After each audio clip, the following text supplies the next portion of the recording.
Thank you very much. And I hope you'll be slightly attentive and not just inattentive. And we are all cognizant of the fact that the perpetual repetition of the same form of words and phrases produces weariness and inattentiveness. Just think about a boring speaker. If overused, words become redundant and pedantic. At the same time, we never seem to tire of a sunrise. Its perpetual repetition seems to promote ease, not inconvenience. The rosy dawn rising over our centenary today is not any usual sunrise.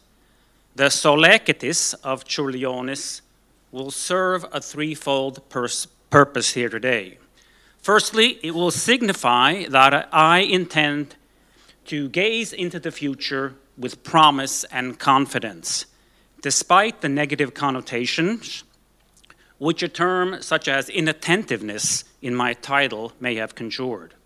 Secondly, caught up as we are in our roles as stewards of collective heritage, I shall remind you that despite the adoration of our collections that we display when we gather, we constantly seem to slip into inattentiveness and forget our fundamental task.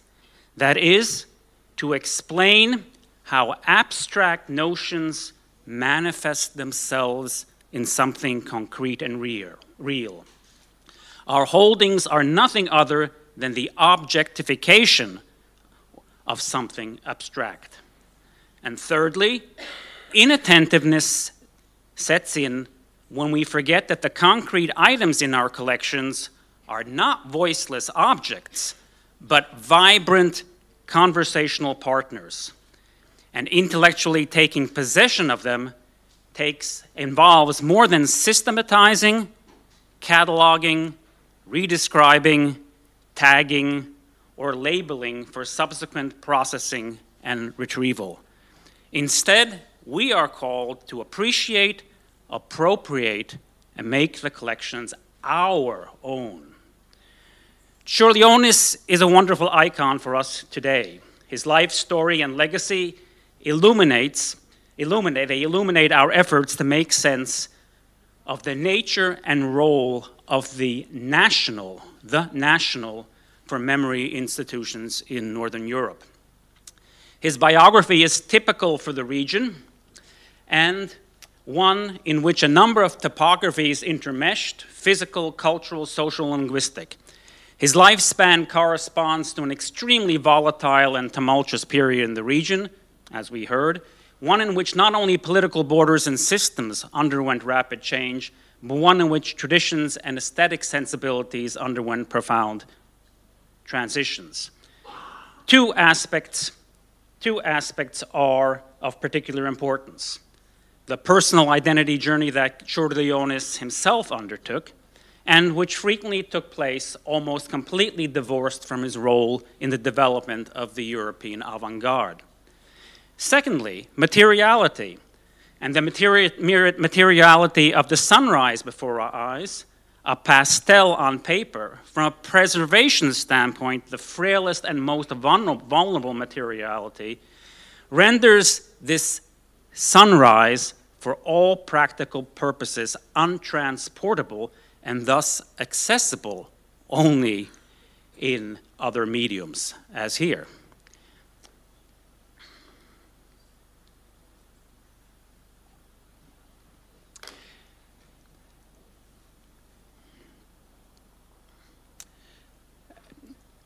In our region, we will be dealing, and we have seen this, we are dealing with complicated biographies and identities and storing memories that do not always present themselves in simple, straightforward terms. The northeastern Europe, the Europäische Nordosten, the farther north and east we go, the more dynamic and complex things get. Borders of various kinds must be transgressed all the time. This is what our world really looks like. Identity and materiality. To make sense of the radical shifts in these two areas and to understand their importance for our institutions, I will suggest 4 filters. My first filter shall provide us the ability to appreciate anew the development of photo relief techniques at the end of the 19th century and the beginning of the 20th century. These techniques sped up the process of multiplying and transferring images to such a degree that production left taking possession far behind. And I call this the Instagram revolution number 1.0. Quickly produced, quickly used, and just as quickly discarded. We learned to do that, to produce, use, discard. The world, this all led to a world where there was a general weariness, and there was a reality fatigue, and there was disenchantment. 3 words which I think we can use to describe the world today. The world as it was portrayed in the reproductions did not, in the end result, soothe the souls. Deep down, there started a search for a more meaningful form of expression, witnessed by explosive artistic creativity and innovation. But since everything could be reproduced, the notion of the original was even called into question, and even more so, the notion of what was to be collected. Memory institutions were at a loss as how to meet these challenges, and this all evoked a celebration of speed, but simultaneously degraded the value and sanctity of the physicality of objects, which in turn led to a newfound valuation of one's immediate surroundings and everydayness as an informant of knowledge, which is our second filter. But everydayness, often embedded in ritual, folk poetry, folk art, and myth, defied the usual methods of categorization and storage. Based in orality, this collecting required a sensibility for the changeable, mutable, and variable. Even more complicated was its systematization. That's what librarians do. Not only were existing methods inadequate, the playing field had changed. How was one to deal with something that in its essence was really performative? The answer proved to be the charting of motifs and indexes, which did not require conforming to authoritative registers, but could only be determined by looking at each phenomenon individually and in its performative setting. The real gladiators in this field turned out to be folklorists and artists such as the Finn Antti Aarne, who produced the first classification system for folk tales, and artists who constituted the arts and crafts movement. Their work turned the work of the memory institutions on its head. If cataloging in the traditional sense underscored particularity, work with this material highlighted universality. If physical items, especially literary, acquired value to their uniqueness, in the world of folklore and art, the opposite was the case. There were no more set objects, there were only types. Revolutionary was the view that the objects of study, both physical and mental, were to be regarded as variable representations that gained meaning solely by revealing that which automatically was not manifest to the eye. And here we have John Lennon's glasses, spectacles, from 1689. All representation for libraries, their holdings, were really only representations of the fleeting. Only the paradigms were really constant. The object itself lost its meaning. The paradigm became more interesting. Patterns reveal the true nature of the visible item or object. The true essence of memory institutions did not thus lie in their holdings, but rather in that which was not automatically visible. The not readily visible brings me to my third filter. As this was all taking place, the notion of Europe underwent a radical shift in the way in which material and intellectual heritage entrenched itself in the memory sector. An often overlooked catalyst for this change was the American sociologist and historian who traveled to Berlin in 1892 and intellectually came of age there, William Edward Burghardt Du Bois. Better known for his political activism and iconoclastic views later in life, Du Bois, upon arriving in Berlin, delved into questions regarding European identity and crisscrossed the continent in his efforts to take cognizance and embrace Europeanness. The Europe that Du Bois construed lacked a concrete physical topography. The Europeanness of Du Bois's world consisted of fault lines that were grounded not in artistic or literary perceptions or concrete materiality and specificality. He creatively wove together spatial cognition with cultural identity. Rome represented for Du Bois continuity of organization, based as he was in the Wilhelminian capital shortly after the resignation of Bismarck. In an environment which was expressly anti-Prussian, Berlin represented the paragon authority and the power of government, not always in a positive sense. London encapsulated the notion of justice between men, Paris, individual freedom, and Vienna, systematic knowledge. Though by no means his original intention, Du Bois cemented the notion of modern Western Europe, which has dominated our cultural landscape ever since. This is a Europe without the Iberian Peninsula, and more importantly for us today, Scandinavia and the Baltic.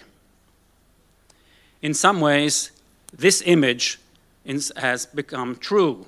This is the Belgian lion, which is just barking at the rest of the world, in this particular case, barking at Eastern Europe. And it is this notion which has really dominated our collection policies. And this has really changed things dramatically. The holdings have become ever less items, things an sich in themselves and not in relation to anything else. The items in our collections have become to be regarded ever more as immaterial things. We are light years away from the world in which holdings have physicality and objectness as their most crucial element. They are no longer items like this imported from Constantinople into Sweden in the 18th century, where the item itself is the window to a new world, a window that opens up to the other. Objectness brings us to our fourth and final filter, modernism as an artistic movement that opened up history and understanding beyond the history of art and literature. There arose a new syntax of artistic expression. This syntax was displayed by symbolizing ideas rather than representing the form of aspect of actual items. By symbolizing states of mind, by allowing indirectness, emptiness. Firstly, we were able to conceive of the power of creative thought, the power of visual images, and finally the power of language. And this reconfiguration of objectness is not bookish, but it's demonstratively displayed on the covers of books. Modernist book covers were not only an unusual stage for creativity, experimentation, and self-expression, but also a tool for the promulgation of various Weltanschauungs. They could intimate meanings beyond the readily perceptible, and their materiality underscored their ordinariness. We find ourselves in a world of cardboard and inexpensive, heavily acidic paper. And due to their special materiality, they were frequently left unbound and thus were often regarded as disposable, which takes us back, of course, to our first filter.